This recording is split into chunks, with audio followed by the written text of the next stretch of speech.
जी Nazim break खां पोइ हिकु ॿीहर प्रोग्राम में मूंखे चऊं था भलीकार डॉक्टर नासिर महमूद साहब हींअर इस्लामाबाद मञा सां टेलीफोन लाइन ते मौजूद आहिनि। पाण कंहिं में तारुफ़ जा मोहताज न आहिनि, सीनियर तर्जनिगार ऐं लेखक आहिनि।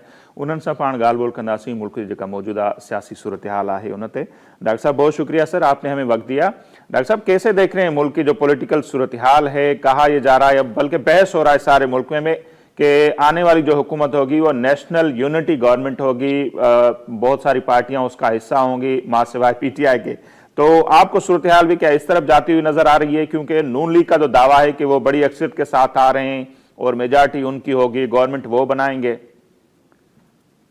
मुझे नहीं लगता कि नेशनल यूनिटी गवर्नमेंट बनेगी। ये मेरा ख्याल है कि आसिफ जरदारी साहब ने जो बात कही है वो उस पर उनकी अपनी ख्वाहिश है, क्योंकि शायद उनको लग रहा है आसिफ जरदारी को और पीपुल्स पार्टी को कि शायद वो बड़ी तादाद में नशिस्तें लेने में कामयाब ना हो सकें या उन्हें कामयाब ना होने दिया जाए।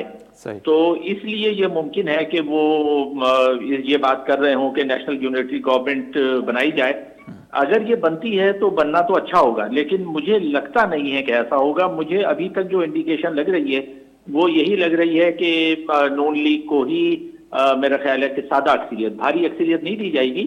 यानी जो बाज लोग इज़हार ख्याल कर रहे हैं कि नून लीग को इतनी भारी अक्सरियत दे दी जाएगी कि वो 18वीं तरमीम को ख़त्म कर सके, ऐसा नहीं होगा। लेकिन मुझे ये लग रहा है कि शायद मंसूबा ये है कि उसको सिंपल मेजॉरिटी दे दी जाए और सिंपल मेजॉरिटी में आने के बाद वो नून लीग हुकूमत बनाए।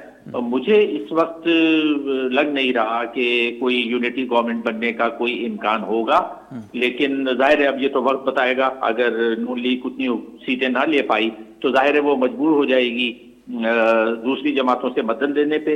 अब देखना यह है कि अभी तक की जो इंडिकेशन है उसमें नून लीग जो है वो पीपुल्स पार्टी की तरफ उसने पॉजिटिव रवैया नहीं रखा है। तो अगर यूनिटी गवर्नमेंट किसी तरह, यूनिटी को आप कह लें कोलिशन गवर्नमेंट ना, अगर कोलिशन गवर्नमेंट बनती है तो कोलिशन गवर्नमेंट में अभी तक जो नून लीग का प्लान है, जो सिंध में भी उन्होंने कार्ड खेला है कि वो जीडीए से मिल रहे हैं और एमक्यूएम से मिल रहे हैं, तो लग ये रहा है कि नून लीग से शायद गालिबन ये कहा गया है कि आप minus people's party coalition government बनाएं अगर आपकी अक्सरियत नहीं आती है। तो मुझे तो ये सूरत हाल नजर आ रही है। सही, लेकिन ये जो नेशनल यूनिटी या कोलिशन गवर्नमेंट कहें, पहले तो जरदारी साहब ने इंटरव्यू में कहा, उसके बाद कल से हम सुन रहे हैं कि मोहम्मद अली दुरानी साहब भी बोल रहे हैं, राजा रियाज साहब भी कह रहे हैं, फैसल वावडा साहब भी कह रहे हैं, और ये जिनके नजदीक हैं आप भी जानते हैं हम भी जाने, तब से ये बहस चल रही है कि मैं भी ऊपर के जो हल्के हैं वहां पर भी इस तरह का कोई बहस चल रहा हो।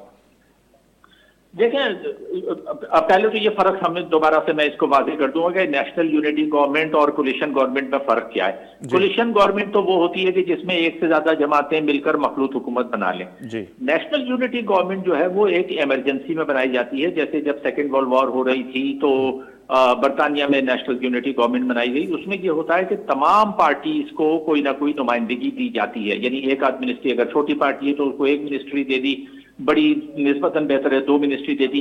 तो नेशनल यूनिटी गवर्नमेंट में ये होता है कि कोशिश की जाती है कि तमाम सियासी जमातों को 1, 2, 4 मिनिस्ट्रीज देकर हुकूमत में शामिल रखा जाए, तो कोई भी पार्टी जो है वो अपोजिशन में ना हो, वो नेशनल यूनिटी गवर्नमेंट कहलाती है। ठीक है, अब जो इस वक्त सूरत हाल है उसमें पीटीआई और इमरान खान बहरहाल एक बड़ी पार्टी है। आप उसको उसके खिलाफ जो भी कर ले, मैं खुद उसका जाहिर है उसका क्रिटिक रहा हूं बड़ा, और इमरान खान का, लेकिन यह बात हकीकत है कि अवाम ने उसको वोट दिए हैं और अभी भी अगर इलेक्शन फेयर एंड फ्री होंगे तो पीटीआई को वोट मिलेंगे, इमरान खान को वोट मिलेंगे। लेकिन लग ये नहीं रहा है कि पीटीआई को जो है वो इलेक्शन शफाफ तरीके से लड़ने दिया जाएगा या इमरान खान को लड़ने दिया जाएगा। तो अगर ये नहीं होता है और पीटीआई को बाहर रखकर कोई नेशनल यूनिटी गवर्नमेंट बनाई जाती है तो वो नेशनल यूनिटी गवर्नमेंट तो नहीं कहलाई जा सकती, वो ज्यादा से ज्यादा मखलूत हुकूमत कहलाई जाएगी। ये मेरा पॉइंट है। ये बिल्कुल सही। अच्छा, फिर सर देखा जाए, जैसे हम बात करते हैं बार बार एक डेमोक्रेटिक प्रोसेस की, वहां पर तो जो अपोजिशन होती है उसका बड़ा किरदार होता है। अगर सारी पार्टियां पीटीआई को छोड़कर अगर वो आ जाती हैं इस गवर्नमेंट में, तो वो फिर एक मजबूत अगर अपोजिशन नहीं होगी तो क्या ये डेमोक्रेटिक प्रोसेस के लिए ठीक होगा? क्योंकि उसके नतायज हमने पहले देखें कोई इतने खास अच्छे नहीं रहे। देखिए, जहां तक मुझे याद है कभी ऐसा नहीं हुआ कि नेशनल यूनिटी गवर्नमेंट बनी हो। कोलिशन गवर्नमेंट तो बनी है, लेकिन पाकिस्तान में नेशनल यूनिटी गवर्नमेंट कोई नहीं बनी कि जिसमें सारी सियासी जमातें शामिल हों। वो काम इमरजेंसी में किया जाता है, हंगामी सूरत हाल में। अच्छा, अब जो सूरत हाल आ रही है, हम ये बात जानते हैं कि पाकिस्तान की माशी हालत अभी भी खराब है। केयरटेकर गवर्नमेंट ने थोड़ा बहुत दावा किया है कि हमने बेहतर किया है, लेकिन शमशाद अख्तर जो हैं, जो कायम मकाम या निगरान वजीर खजाना है, वो बहुत वाज़ेह अल्फाज में कह चुकी हैं कि कर्जों की रीस्ट्रक्चरिंग नहीं हो रही है। पाकिस्तान को अब बहुत बड़ी रकूम जो है वो कर्जों की अदायगी और उनके सूद की अदायगी में देनी है। तो हम क्राइसिस में अभी भी हैं, और जो जैसे ही ये नया साल शुरू होगा, इलेक्शन होंगे, उसके बाद जो नई गवर्नमेंट आएगी उसको माशी तौर पर बड़े संगीन मसाइल का शिकार वो गवर्नमेंट होगी।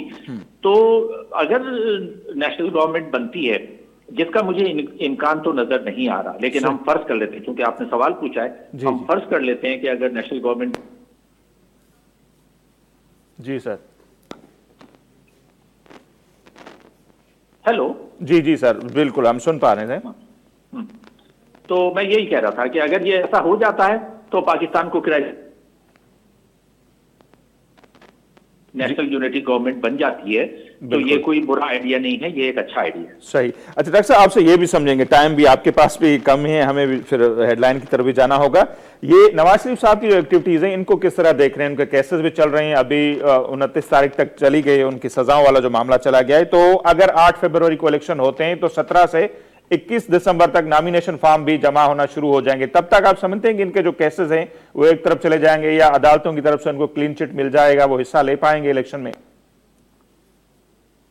चीज अहम नहीं है, इसलिए अहम नहीं है कि अगर वो इलेक्शन में हिस्सा नहीं भी लेते और उनके बगैर नून लीग इलेक्शन में हिस्सा लेती है और नून लीग को अगर बड़ी तादाद में नशिस्तें मिल जाती हैं, तो जाहिर है कि आइन में और ये तमाम दुनिया के ज्यादातर ममालिक में ये ऑप्शन मौजूद होता है कि वो उसके बाद, यानी बेशक नई गवर्नमेंट बन भी जाए और उसमें इंटरिम या आर्जी तौर पर किसी को, शहबाज शरीफ को या मरियम नवाज को वजीर आजम बना दिया जाए, और उसके बाद जब ये सारी जो बची कुची रुकावटें हैं वो दूर हो जाएं, तो वो नवाज शरीफ जो है वो दोबारा से ले सकते हैं। तो ये मेरे ख्याल में ये बात इतनी अहम नहीं है कि इस वक्त नवाज शरीफ अगले इलेक्शन में MNA के लिए इलेक्शन लड़के जीतते हैं या नहीं जीतते। अगर वो नहीं भी लड़ पाए तो इससे कोई फर्क नहीं पड़ेगा। अगर नून लीग जीत जाती है तो वो 2-4 महीने बाद दोबारा नवाज शरीफ जो है वो इलेक्शन लड़के जीत कर आ सकते हैं। अच्छा सर, कहा यह भी जा रहा है ना, अगर नवाज शरीफ इलेक्शन में नहीं होंगे तो हो सकता नून लीग को उसका जरूर असर पड़ेगा। अगर लोगों को पता चले कि वजीर आजम के उम्मीदवार नवाज शरीफ साहब नहीं है, तो नून लीग की वो निशस्तें जो मिल सकती हैं, वो उन पर कुछ लोगों का ये कहना है कि असर हो सकता है। मामूली फर्क पड़ेगा, ज्यादा फर्क नहीं पड़ेगा, क्योंकि जो पार्टी के जो अपने उनके वफादार वोटर हैं जिन्होंने इमरान खान के लिए नून लीग को नहीं छोड़ा, तो वो वोटर तो अभी भी नून लीग के हैं। और वो वोटर जो है वो इतना समझदार है, बाशऊर है कि अगर नवाज शरीफ नहीं भी लड़ेंगे तो मेरा ये नहीं ख्याल है कि सिर्फ नवाज शरीफ के न लड़ने की वजह से वोटर जो है वो नून लीग को वोट नहीं दे। तो मैं वही बात दोहराऊंगा कि अगर नवाज शरीफ इलेक्शन नहीं लड़ते तो उससे थोड़ा फर्क पड़ सकता है, लेकिन ज्यादा फर्क नहीं पड़ेगा। ठीक, डॉक्टर साहब बहुत शुक्रिया आपने हमारे लिए वक्त निकाला। डॉक्टर नाज़िर महमूद साहब ऐं उनजी राय अवां जे साम्हूं आहे, ऐं जेका ये थ्योरी हले पई नेशनल यूनिटी गवर्नमेंट, ऐं उनजी बि उन्हनि तशरीह करे ॿुधाई त दुनिया में किथे ईअं थियो ॿी महाभारी जंग खां पोइ, ऐं उनमें ज़ाहिर आहे इहो लाज़मी हूंदो आहे त समूरियूं जेके पार्टियूं आहिनि उहे उनजो हिसो हुजनि। ऐं हिते जेका हींअर ताईं सूरत हाल नज़र अचे पई, सो PTI जहिड़ो कोई इम्कान नज़र न पियो अचे, भले उन्हनि जा जेके सरबराह आहिनि उहे जेल में आहिनि या उहे इलेक्शन लाज़मी जेको अॼु ताईं जी तारीख़ ॿुधाए पई त इलेक्शन में हिसो न वठी सघंदा, पर उनखां सवाइ बि जेका PTI आहे उहा क़ाबिल क़बूल न हूंदी, जिते क़बूलियत ज़ाहिर घुरबल हूंदी आहे। पहिरीं असां ॾिठो त जेकॾहिं नवाज शरीफ साहब न बि हुआ इलेक्शन में, मरियम नवाज साहिबा न बि हुई, तॾहिं में नून लीग क़ाबिल क़बूल हुई, उहा इलेक्शन विड़ी पिए सघी ऐं उन्हनि जा माण्हू आया अपोज़िशन में वेठा। पीपल्स पार्टी ते बेड़ा मुख़्तलिफ़ मरहला आया आहिनि उन्हनि जी क़यादतुनि ते, पर उहे पोइ बि इलेक्शन में विढ़नि था। PTI जे लाइ त अञा ताईं बहस इहो बि हले पियो त जेके PTI as a party election में हिसो वठी सघंदी या न वठी सघंदी ऐं जेको बेट जो निशान आहे उहो हूंदो न हूंदो, इहो वॾो बहस आहे ऐं उन्हनि खे इंट्रा पार्टी इलेक्शन जे लाइ बि चयो वियो आहे त 20 ॾींहंनि जे अंदरि इलेक्शन कमीशन चयो आहे त उहा करायो, जेकॾहिं नथा करायो त पोइ जेको अव्हांजो बेट जो निशान आहे इहो बि अव्हांखे न मिली सघंदो। सो मरहला खोड़ आहिनि, ॾिसणो आहे त उहे मरहला कीअं तइ थियनि था ऐं या नेशनल यूनिटी गवर्नमेंट हूंदी, कॉलिशन गवर्नमेंट हूंदी, छा हूंदो, ईंदड़ ॾींहंनि में पाण हुते वधीक बि ॻाल्हि ॿोल कंदासीं। अॼु जेको इहो असांजो प्रोग्राम आहे हिते पंहिंजी पुॼाणी ते थो पहुचे, असांखे ॾींदा इजाज़त, अलाह निगहबान।